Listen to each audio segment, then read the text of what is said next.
¿Conoce usted las propuestas del Partido Liberal Progresista? ¿Sabe cómo van a hacer esa propuesta de 90 impuestos menos?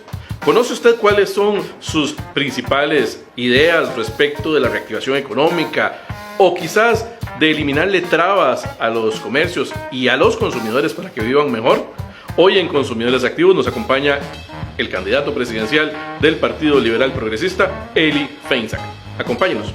Hola, soy Eli Feinsack, candidato presidencial del Partido Liberal Progresista, y los invito a escuchar las entrevistas que me han realizado en Consumidores Activos, donde hablamos de una variedad de temas acerca de las propuestas que tenemos para mejorar la calidad de vida de todos los costarricenses.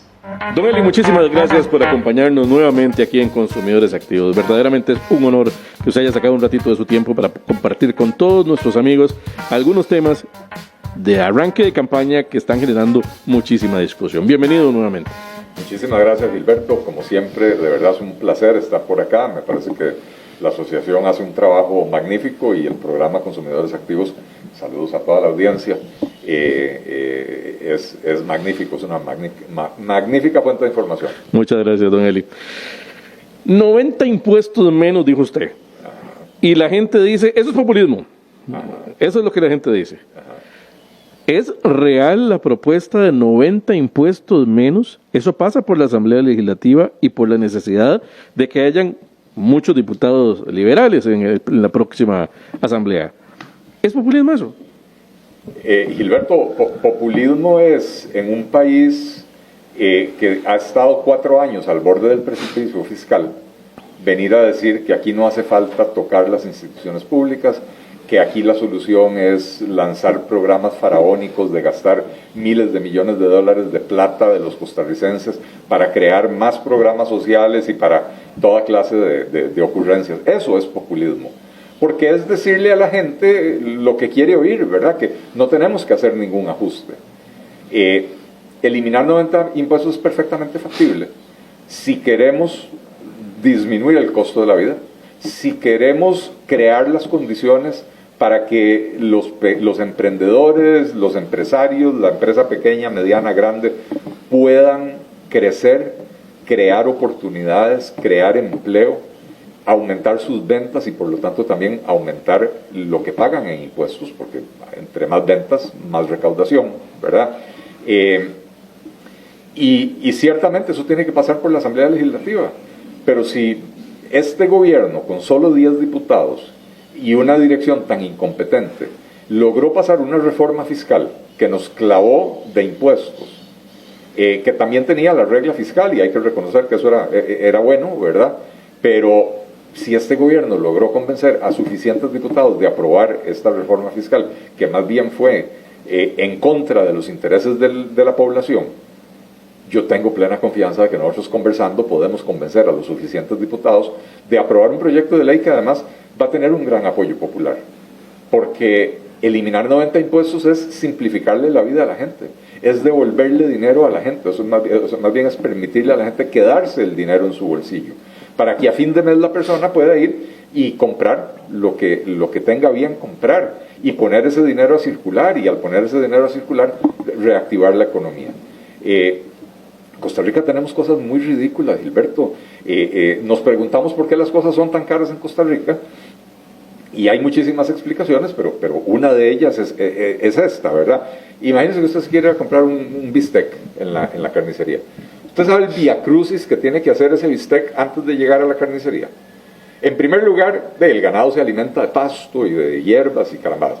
Entonces, tenemos un impuesto a los insumos agrícolas, con lo cual ya se encarece la alimentación del ganado. Por si acaso hace falta, tenemos un impuesto a los concentrados, que es otro tipo de alimentación que se le da al ganado. Entonces, por si acaso, volvemos a encarecer la alimentación del ganado. Tenemos un impuesto a las medicinas veterinarias. Entonces, si la vaquita se le enfermó, le dio mastitis o lo que sea, y le tiene que poner algún ungüento, un antibiótico, lo que sea, van más caras esas medicinas para que sea más caro producir en Costa Rica, ¿verdad? Entonces, una vez que ya usted superó todo eso, va a matar la vaca para poder vender carne, ¿verdad? Hay un impuesto por sacrificar el animal. Una vez que ya usted tiene el animal muerto, hay un impuesto por destazar el animal, es decir, por cortarlo en trozos vendibles, ¿verdad? Y para colmo de males, Gilberto, si usted es el dueño de esa vaquita y la tiene en una finca y la necesita llevar al matadero, para trasladar su vaca de la finca suya al matadero, usted tiene que ir a una oficina del MAG y pedir un permiso y pagar por obtener ese permiso, para trasladar su vaca en las calles que usted pagó con sus impuestos. Es más, esto es tan ridículo que usted, incluso si usted tuviera 2 fincas y quiere trasladar ganado de una a otra, es decir, trasladar su ganado de su finca a su otra finca, le tiene que pedir permiso al Estado y pagarle por ese permiso. Entonces ahí ya estamos hablando de 6 impuestos específicos que afectan esta actividad. Sin hablar, Gilberto, del IVA, sin hablar del impuesto de renta que tiene que pagar todo el mundo, ¿verdad? Entonces, por supuesto que cuando ese filete llegó a la carnicería, ya viene sumamente encarecido. Entonces no nos extrañemos de que la carne sea cara en Costa Rica, es más, no nos extrañemos de que las cosas en general son carísimas en Costa Rica. Esos 90 impuestos que usted pretende quitar, don Eli, ¿cuánto representan en ingresos al Estado? Porque alguna gente dirá, no, es que se va a desfinanciar el Estado si quitan 90 impuestos. Bueno, esa es la otra parte, es la parte interesante. No recaudan mucho. En Costa Rica hay 110 impuestos. Los 3 impuestos principales, que son el del impuesto de renta, tanto la corporativa como la personal, el IVA y el impuesto a los combustibles, son responsables de más o menos 8,50 colones de cada 10 colones que recauda el Ministerio de Hacienda. Si a eso le agregamos otros 2 impuestos más, que tiene que ver con los marchamos y los impuestos de los vehículos, etcétera, ya usted llega a 9 de cada 10 colones, son recaudados por 5 de los 110 impuestos. ¿Y para qué los demás? Quiere decir que usted tiene 105 impuestos que le recaudan 1 colón, usted tiene 5 impuestos que le recaudan 9 colones y 105 impuestos que le recaudan 1 colón. Para poder recaudar ese colón, usted tiene que tener un ejército de funcionarios haciendo la gestión de cobro, haciendo la fiscalización del cumplimiento tributario. Y entonces, en la mayoría de esos impuestos, es más caro el esfuerzo de cobrar que lo que se cobra. Entonces, si usted elimina esos impuestos, más bien mejora la situación fiscal. No sé si me entiende. O sea, por supuesto. Un impuesto que recauda 1 millón de colones al año, pero que para recaudar ese 1 millón de colones usted tiene que invertir 5 millones de colones en el esfuerzo, usted terminó perdiendo 4 millones de colones. Así es. Pues usted elimina esos impuestos, mejora la situación fiscal.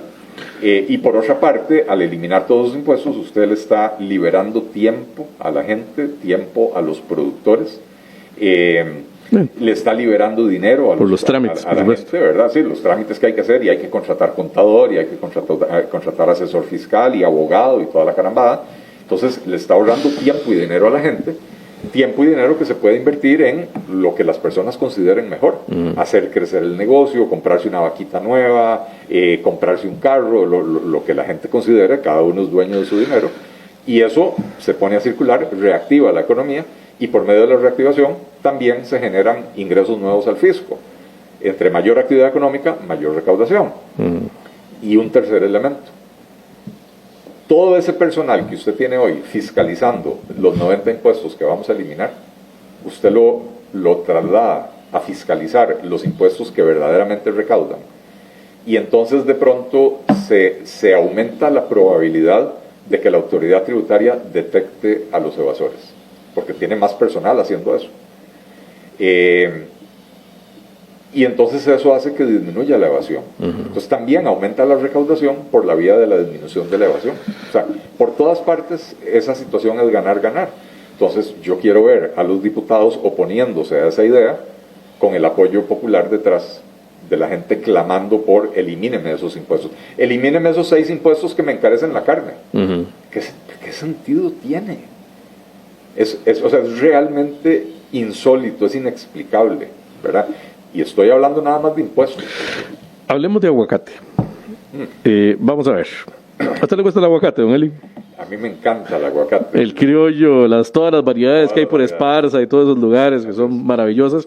Pero resulta ser que hay una variedad de aguacate que está en la picota, que es el aguacate Hass. Así es. El gobierno de Guillermo Solís cierra la frontera con México, dice hay un viroide, un virus que va a afectar la producción local de aguacate y cerramos. Aguacate Hass, no aguacate criollo, no, Hass. Y resulta ser que el precio se dispara, la calidad baja, las mermas aumentan, el consumidor ya no encuentra disponible el aguacate. Costa Rica es un gran consumidor de aguacate. Así es.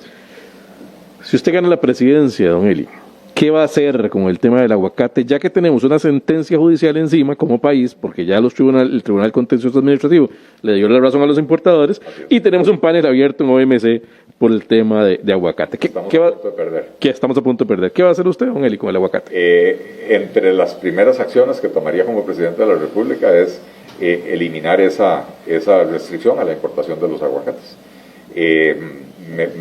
Creo que ya ha quedado más que demostrado que no había una justificación fitosanitaria, lo que había era un impulso ideológico por cerrarle la frontera a una variedad de aguacate, probablemente para favorecer a algunas personas aquí internamente que no hemos logrado descubrir exactamente a quién, ¿verdad? Pero que en esa jugada hubo ganadores escogidos por el gobierno y perdedores también, eso es indudable. Vamos a tener aguacate Hass mexicano otra vez. Vamos a tener aguacate Hass mexicano porque además mi esposa es mexicana y si no lo hago yo creo que me divorcio. Bueno, hay una motivación al logro adicional, ¿verdad? Del asunto. Plataformas de economía colaborativa. Uber, Cabify, Didi, cualquier otra que se les ocurra entrar a Costa Rica. El gobierno tiene una lucha que le quema las manos entre los sectores de taxistas, autobuseros, demás, los consumidores y los usuarios queriendo calidad y prestación del servicio, pero el gobierno al final de cuentas les aplica el IVA, y entonces hay un arroz con mango sobre ese tema que nadie se decide a resolver. ¿Qué va a hacer usted, don Eli, con eso? Entrarle, como dice el dicho, agarrar el toro por los cuernos. Hoy estamos en la peor de las situaciones, porque toleramos la operación de esas plataformas, pero el gobierno las considera ilegales. No hace nada por eliminarlas, o sea que no cree que son tan ilegales, ¿verdad? Pero al mantenerlas en esa ilegalidad, lo que está haciendo es generando una distorsión en el mercado, una desventaja competitiva para los taxistas, por ejemplo, ¿verdad? ¿Por qué? Porque el taxista tiene que pagar canon del CTP, el taxista tiene que pagar canon de regulación de ARECEP, el taxista tiene que ir 2 veces al año a RITEVE, y estos carros al operar en la ilegalidad, o sea, no es la ilegalidad, perdón, es la informalidad, porque la actividad no es ilegal. Lo que pasa es que como el gobierno se rehúsa a aceptarla, entonces están en la informalidad. El taxista legal, yo sé que muchos no lo hacen, pero el taxista legal tiene que estar asegurado, sus choferes tienen que estar asegurados. El que está en la informalidad hace lo que se le pega la gana, ¿verdad? Ciertamente empresas como Uber se han contratado pólizas colectivas para cubrir a sus choferes y a sus clientes y lo que sea, pero vamos a crear las condiciones legales para que las plataformas puedan operar con su modelo operativo. Nosotros no tenemos que decirle en la ley cuál es el modelo operativo que tienen que utilizar, pero garantizando que se cumplan ciertos estándares mínimos y que se nivele la cancha. Y nivelar la cancha quiere decir que a los taxistas hay que eliminarles esos cobros, o por lo menos parte de esos cobros. No los podemos poner en esa situación de desventaja, de que ellos tienen 2 cánones de regulación y los otros ninguno, ¿verdad? De manera que lo que hay que hacer es nivelar la cancha. El modelo operativo, si usted quiere ser taxista rojo y usted cree que pararse en una parada de taxis a esperar a que lleguen los clientes, que esa es su mejor apuesta, bienvenido sea. Si usted quiere trabajar con cualquiera de las otras plataformas y esperar a que le entre por la aplicación la llamada del cliente, hágalo, que sea el mercado el que decida cuál es la plataforma mejor. La ley no tiene por qué definirlo así. Transporte eléctrico versus otras tecnologías. El gobierno actual, más que ningún otro gobierno, se ha empeñado en hacer una sustitución de flota por vehículos eléctricos en nuestro país. Alguna gente tiene ciertas dudas con este tema. Hay programas que mejoran las condiciones de acceso en función de impuestos de estos vehículos, electricidad regalada para la recarga de estos vehículos, pero por el otro lado, el precio sigue siendo alto para el común denominador de las personas, y el gobierno no hace nada. O sea, incentiva la compra de vehículos eléctricos, pero siguen siendo muy caros para el acceso. A contraparte está vehículos impulsados por gas licuado de petróleo, que es un subproducto del petróleo, pero que contaminan casi cero, ¿verdad? También tenemos combustibles fósiles y un proyecto de hidrógeno de la mano de Franklin Chang. ¿A qué le va a apostar en transporte, en materia de combustibles? A la neutralidad tecnológica, Gilberto. El gobierno no tiene por qué decidir cuál es la tecnología que va a ganar en el mercado. La ley, o sea, la política de este gobierno de promover los vehículos eléctricos es uno de los mayores fracasos de política pública que uno puede enseñar. Se aprobó una ley, de hecho viene desde el gobierno pasado, se aprobó una ley hace aproximadamente 4 años ya, 3 años y medio, donde se pretendía la sustitución de 100.000 vehículos de combustión por vehículos eléctricos. Llevamos 3 años, ya casi 4 años, y no llevamos ni siquiera 1.500 vehículos sustituidos. Es decir, cumplido el 70% del tiempo, se ha logrado el 1,5% de la meta. Esa política es un fracaso. ¿Y por qué es un fracaso? Los vehículos eléctricos todavía son muy caros. Vos lo decías, para el común denominador de los consumidores, esos vehículos son inalcanzables. Y entonces era imposible masificar el vehículo eléctrico cuando los precios en el mercado internacional son tan altos. Va a llegar el momento, como pasa con las computadoras y otras tecnologías, va a llegar el momento donde cuando en los mercados grandes se masifique el uso de esos vehículos, el costo de la tecnología va a bajar. Y entonces va a llegar el momento en que podamos o puedan competir los carros eléctricos con los de combustión, por ejemplo, en precio, ¿verdad? Todavía no estamos ahí. El gran error de esa ley y de esa política fue, por un lado, escoger tecnología, en vez de decir lo que debería hacer un país, es decir, voy a establecer estándares de emisión. Un vehículo que emite más de tantos contaminantes no recibe ninguna exoneración. Un vehículo que emite menos de ese umbral de contaminantes recibe la exoneración. Y entonces uno puede permitir los vehículos híbridos, uno puede permitir los vehículos de hidrógeno, uno puede permitir los vehículos de gas licuado. Simple y sencillamente uno deja que el mercado sea el que defina cuál de las tecnologías es la mejor. Incluso uno puede hacer como hacen, por ejemplo, en países como los países europeos o en la Unión Europea, uno puede definir una política con metas graduales, donde se dice para el 2040 no vamos a permitir ningún vehículo de combustión, pero en el camino de aquí al 2040 vamos a permitir los vehículos híbridos, pero para el 2030 ya no vamos a permitir más vehículos híbridos, para el 2035, lo que sea, ¿verdad? Aquí no, aquí eso no se hizo. La política es un absoluto fracaso, está mal diseñada y está mal diseñada por pura cabezonada, ¿verdad? Para proteger al ICE, tal vez, para generarle un mercado al ICE. Yo, bueno, no sé si fue para eso, francamente no sé. Yo creo que hay otros intereses comerciales también de distribuidores de vehículos y otras cosas, ¿verdad? Un último tema, don Eli, y ya se nos está venciendo el tiempo, tenemos prácticamente 3 minutos más solamente. Medicinas. El mercado de las medicinas está caracterizado por, hasta el momento, la posibilidad de que los consumidores encuentren precios muy altos y precios muy bajos. Establecer una fijación de precios posiblemente elimine los precios bajos y los equipara a los precios altos, eso lo tenemos clarísimo. Pero en el Ministerio de Salud sigue haciendo presa un reglamento para que se prescriba los medicamentos por denominación común internacional, que podría permitir mayor competencia en el mercado. Quizás no abaratar los costos de los medicamentos per se, pero sí mayor competencia para la elección del consumidor. Sí. ¿Qué opina usted del mercado de medicamentos? ¿Cómo resolvemos el acceso de medicamentos en Costa Rica? Y principalmente de lo que se queja la gente, que es de los precios altos. Vea, ese decreto o reglamento que está haciendo fila no va a resolver los problemas de los precios altos de los medicamentos. Lo que podría hacer es abrirle los ojos a los consumidores de que tiene la opción de consumir un genérico más barato. Yo, por ejemplo, siempre le pregunto al doctor cuando me prescribe algo, siempre le pregunto, ¿quiere que compre el de marca o el genérico? Esta práctica yo la tengo desde hace 30 años. Y solo en 2 ocasiones en mi vida me han dicho, compre el de marca. Porque hay estudios que demuestran que tiene mayor efectividad esto o lo otro. Entonces yo siempre busco el genérico que me salga más cómodo. Misma molécula. Excepto cuando el doctor me dice, no se la juegue con el genérico, no está probado que funcione, ¿verdad? Pero yo creo que el doctor, que es su proveedor de servicios de salud, tiene que tener la libertad de poder decirle al paciente, no, mire, realmente no le recomiendo el genérico si tengo pruebas de que ese genérico no funciona exactamente igual de bien, ¿verdad? Entonces, otros países, ¿cómo lo han resuelto? Lo que dicen es, mire, si el doctor quiere que consuma el de marca, pone la marca en la receta.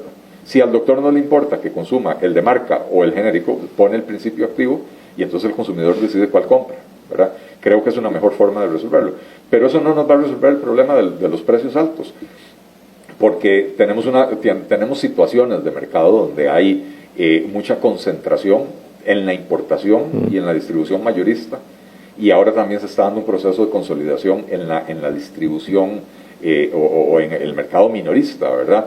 Y entonces esas estructuras poco competitivas también se traducen en precios más altos. Entonces, apertura, introducción de competencia, políticas antimonopolio podrían ayudarnos a reducir los precios. Don Eli, muchísimas gracias por habernos acompañado aquí en Consumidores Activos. Como dijo don Eli Gulate en el programa pasado, un abanico de temas podríamos explorar, pero le agradecemos, por supuesto, el ratito para hablar por lo menos de estos puntuales que yo sé que a la gente le va a interesar mucho conocer. Muchísimas gracias, Gilberto. Como siempre, muchas gracias a Consumidores de Costa Rica y, por supuesto, al programa Consumidores Activos. Es un placer estar por acá, un honor y a sus órdenes. Muchas gracias. Y a todos ustedes, amigos y amigas, por habernos seguido. No se pierdan los siguientes programas de Consumidores Activos a través del perfil de Facebook de Consumidores de Costa Rica. Nos vemos la próxima.